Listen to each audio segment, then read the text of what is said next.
everyone? It's Sam at Mule Media. I'm out here at Mira Safety with Roman here, and these gentlemen here have produced some great quality products for the community, especially within the emergency preparedness community. My cameraman lived within 1 mile of the Eaton fire. I live within 1.5 miles. So we've gotten some extensive experience with Mira products. So what I wanted to go over here was filtration systems for different environments, fires, and then with some of the fires that we're seeing related to oil refineries and the battery and other types of fires and other situations, got to protect those lungs. So if you can go over with your great experience, please let the viewers know.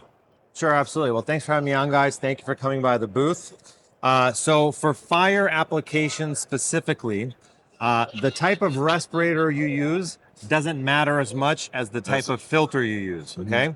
A lot of people during wildfire situations will just use a particulate filter, while a particulate filter will stop smoke particles from getting into your lungs, and the ash as well. It will not stop gases and vapors from going into your lungs. And unfortunately, there's no way to decontaminate the lungs. Exactly. Right? You can decontaminate your gear, your clothing, your body. You cannot decontaminate your lungs. So specifically for fire situations, we do recommend a multi-gas filter. We have several different multi-gas filters to choose from. The flagship of our multi-gas filters is the NBC 77 SOF. Over the last couple of weeks, we did release this in 2 new colorways as well for those guys who want to match their filter to the rest of their kit. So it comes in sandstone as well as Ranger Green.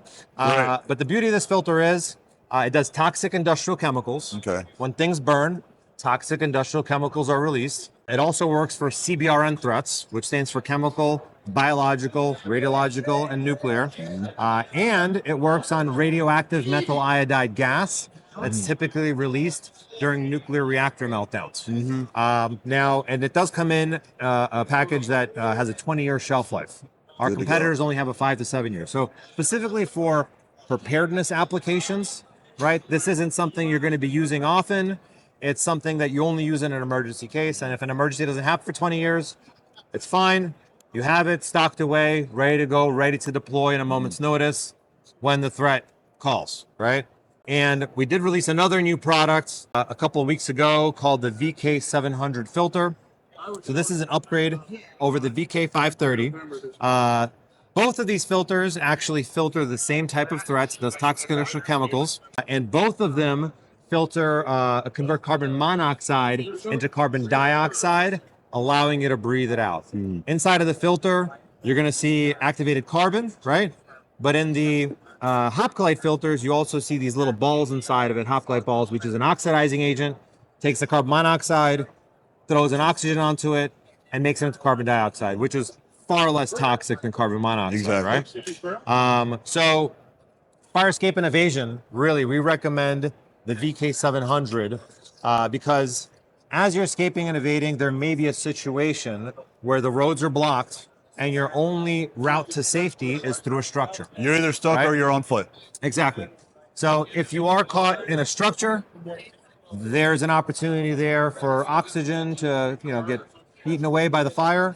And in that case, we highly recommend having a filter which can do that conversion. So in the case of our situation with the Eaton fire, both myself and my cameraman, we've got buildings that were made within 1920s, 1930s up until the 1950s. So we're looking at asbestos, mercury, lead, all these things that once they're burning, it's going into the air. And as you said, you got to protect those lungs. Absolutely. You're not going to feel it immediately. You'll be coughing for a few days, but the prolonged period of time. So as that stuff's going on and everything's burning around you, the filters such as these are definitely that great thing. And in the situation now, winds are kicking up, particulates are being pushed around. So as they're going around, would you recommend going over to the particulates, or as it's initially being kicked up, going back to these? Because as I know in my experience with gas masks, doing the days of NBC and CRBN, you only have a specific amount of time you use it you get to a safe area where you can decontaminate. Right. Because right now we're seeing first responders and volunteers. They are told, do not wear this stuff inside your home.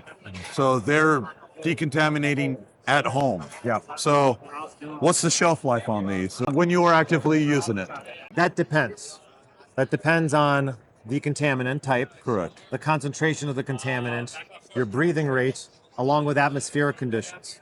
So there is a formula which you can use to plop in all the variables and get a time. So we typically recommend 2 filters per person per day Per as day. a rule of thumb without knowing all of the variables, right? Got it. Because this is a very technical product. Yes. And it does require knowledge. But if you don't know what the threats are, your best bet as a preparedness-minded individual is to get a multi-gas filter, 40 millimeter NATO threaded, attached to a full-face respirator that's been properly fit tested.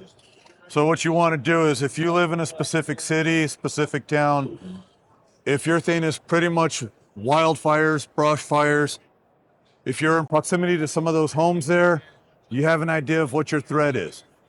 You live out in areas where it's fertilizer, chemicals, batteries, any types, you can assess what that threat potential is. So, Roman, I just want to say thank you very much for your time on Absolutely. this. Thank you, sir.